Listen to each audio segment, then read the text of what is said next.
Is Giannis Antetokounmpo done with the Milwaukee Bucks?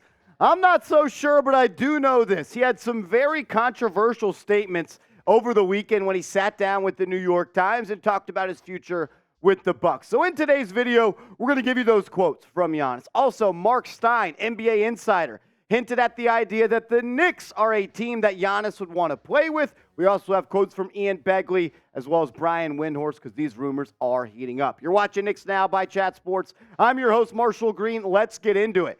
Look, everyone is circling the date, which is the last day of the NBA offseason before the NBA season gets going, because that is the deadline for Giannis Antetokounmpo to negotiate a contract extension before next summer where they can pick up those talks. And I know this. If Giannis, the Greek freak, does not sign a contract extension with the Bucks this summer, those rumors are going to get spicy, and I think it could lead to him potentially no longer being a Buck. I do know this, though. We are going to have you up to date on everything New York Knicks. And if Giannis requests a trade or any more rumors come out, we're going to get you guys a video as soon as possible. So I want to do this. If you want the Knicks to trade for Giannis Antetokounmpo, I want you to hit that big red subscribe button right now. This is what Giannis said to the New York Times. Quote, he was talking about if he would sign a contract extension this summer, and he said next summer it would make more sense for both parties. Even then, I don't know. I would not be the best version of myself if I don't know that everybody's on the same page. Everybody's going for a championship. Everybody's going to sacrifice time away from their family like I do. And if I don't feel that, I'm not signing. At the end of the day, I feel like all my teammates know, and the organization knows, that I want to win a championship. As long as we're on the same page with that, and you show me and we go together to win a championship, I'm all for it. The moment I feel like, oh yeah, we're trying to rebuild, ... As Knicks fans, we should be rooting on the downfall for the Milwaukee Bucks, because if the Bucks struggle this season, I think the chances grow tremendously of Giannis not wanting to be there any further. And I also know this. The Knicks and Leon Rose, as well as Worldwide Wes, are extremely calculated. And they almost signed Giannis's brother this offseason, Thanasis. And why would they do that? Because they are laying the groundwork. Yeah, why would they do that? To lay the groundwork, to lay the pavement, to tell Giannis, you want your brother here and you want to play here? We'll do it. If you just think they were going to sign Giannis Antetokounmpo because he's a good basketball player and he fits what they need, you need to wake the hell up, because that is not any reason why the Knicks were going to sign him. It was to show Giannis that we are not only committed to winning, but committed to you and the Antetokounmpo family. This just came across the wire. Mark Stein put this out in his Substack and said, quote, the Lakers and the Knicks are already being mentioned as franchises presumed to interest Antetokounmpo down the road if he does decide to move on from Milwaukee. And I know Mark Stein would not just report this if it wasn't true. The Knicks have eyes on this situation. And they've had eyes on this situation dating all the way back to when they were in the NBA playoffs. We'll get to those quotes from Windhorst in just a quick second. But I want to rewind the clock about a month ago when Ian Begley wrote this in a piece for SNY. I'm keeping an eye on what happens in Philadelphia and where things go in Milwaukee. It sounds crazy, right, that the idea that Giannis would ever leave the Bucks, but I've just heard too much from people that I trust. I would just keep an eye on that as a fan. Who would the Knicks pursue next season if they don't make a big move this offseason? That's unclear. But it's worth noting here that several teams are keeping an eye on the situation in Milwaukee concerning the future of Giannis, as we've previously noted. Antetokounmpo is eligible for an extension with Milwaukee this summer. I've learned to understand this. You always trust Ian Begley. He is the best beat reporter for the New York Knicks. He doesn't put out BS, no fluff pieces. And if Ian says it, I'm going to believe it. I'm also going to believe what Brian Windhorst said back in May of this year. Quote, is Giannis going to extend? I don't know. Sounds like he's not. And that uncertainty is what the league is watching right now.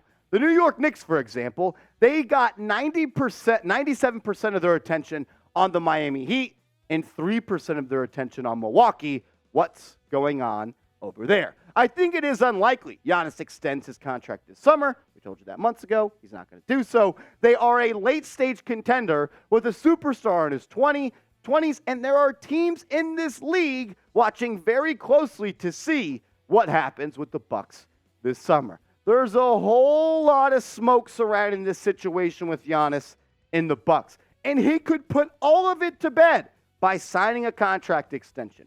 But he's not going to. He just told us that with his sit-down with NY Times, and it sounds like if things don't change in how Milwaukee operates and adds talent and goes about winning basketball games, he may not be a Buck for long. I do want to focus on what it would cost right now, though, to trade for Giannis, because right now the Knicks have positioned themselves, since Leon Rose has taken over as the president of basketball operations, to be ready for a situation like this when it arises. Not many teams can match the Knicks' assets. The only teams that are in the ballpark of what the Knicks can offer are the Utah Jazz, thanks to Rudy Gobert and Donovan Mitchell, the Brooklyn Nets, thanks to Kyrie Irving and Kevin Durant, and also the Oklahoma City Thunder. Those are really the only three teams that can match the draft capital that the Knicks have. And here it is, potentially 4 picks in 2024, 2 in 2025, 8 tradable first-round picks, and 10 first-rounders in the next 7 years. Those 4 first-round picks owned by the Mavs, top 10 protected, the Pistons, top 18,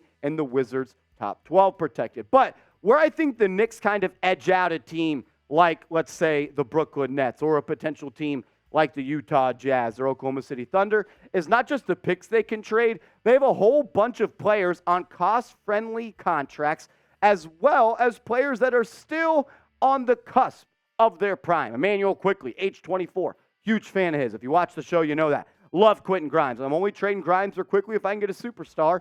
That's what Giannis is. R.J. Barrett has been on the table for the Donovan Mitchell trade opportunity, as well as the Knicks offered R.J. Barrett in a trade for Paul George earlier this season. Julius Randle, he's only 28 years old, and he's a 2-time All-NBA player in the last 3 years. And Mitchell Robinson on one of the best team contracts in the NBA, best offensive rebounder in the league, elite rim protector, and only 25 years old. To be honest with you, everything must go except Jalen Brunson. When the Milwaukee Bucks and Leon Rose and the Knicks eventually get on the phone to discuss a potential Giannis trade, if it ever does happen, everything but Brunson is on the table. And that gets me to my next point. A trade for Giannis is not going to be cheap. And it could potentially go down as the biggest package a team has ever offered in a trade, because there's not many players that are multiple-time MVPs, NBA champion, NBA Finals MVP, under the age of 30 that becomes available. And if Giannis does, you back up the Brinks truck and you dump all the assets you have accumulated over the past couple of years. I think this would be the baseline of what a trade would look like, and I think the Knicks may need to add even more to that. The Knicks get Giannis, but they give up Mitchell Robinson, R.J. Barrett, Quentin Grimes, Emmanuel Quickley, 4 unprotected first-round picks, and 3 protected first-round picks. I'm giving you a starting center. I'm giving you a 23-year-old that's averaged 20 points per game. I'm giving you Quentin Grimes, who is viewed across the NBA landscape as one of the best young 3-and-D players in this league, and a guy that should have won 6th Man of the Year in Emmanuel Quickley, and 7 draft picks. Is it a whole lot? Yes, the hell it is, but I want you to weigh in the comment section right now. Would you make this trade to land Giannis in the Big Apple? Sound off for me. Type A for accept, type D for decline. I'll share my thoughts on this trade in just a quick second, but I got to tell you about our awesome deal that we have going on right now. If you go to chatsports.com/RealKnicks, you're going to get the opportunity to get a blue or a black New York Knicks Now Real One t-shirt. The deal that we have going on right now at the site is not going to last forever, so take advantage of it right now by going to chatsports.com/RealKnicks. Be a real one, rock the squad, rock Chat Sports, get you a t-shirt today. Yes, you make that trade for Giannis. Would it hurt to see Emmanuel Quickley go?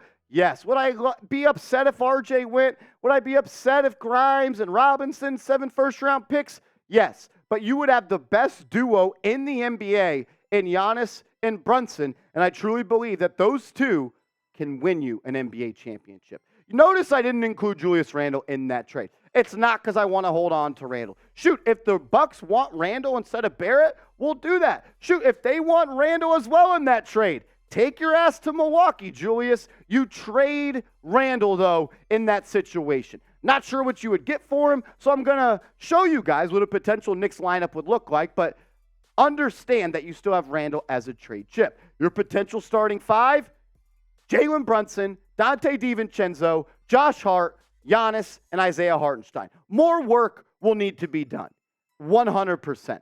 But you still have Randle to use as a trade chip, and you may not get a player as good as Randle back, but you could get two rotational pieces that extend and make this team better. And oh yeah, we traded 7 first-round picks. But remember what I told you 6 minutes ago? You have 10 of them. So you still have 3 first-round picks to build on top of this deal. The Knicks are going to go all in for a superstar sooner rather than later, and I'm praying that Giannis is that guy. Final thoughts on all of this. You do whatever it takes to trade for Giannis. You get him in the building, you pair him with Jalen Brunson, and you go from there. Number 2, this would most likely be a next summer thing. So let's hope that the Bucks miss the playoffs, that Giannis doesn't like the new coach, and things get sticky out there in Milwaukee. As always, I just want to say thank you, and I appreciate you for tuning in to Knicks Now by Chat Sports. If you don't want to do the trade and you think I'm an idiot, yell at me over on Twitter right here at @MarshallGreen_.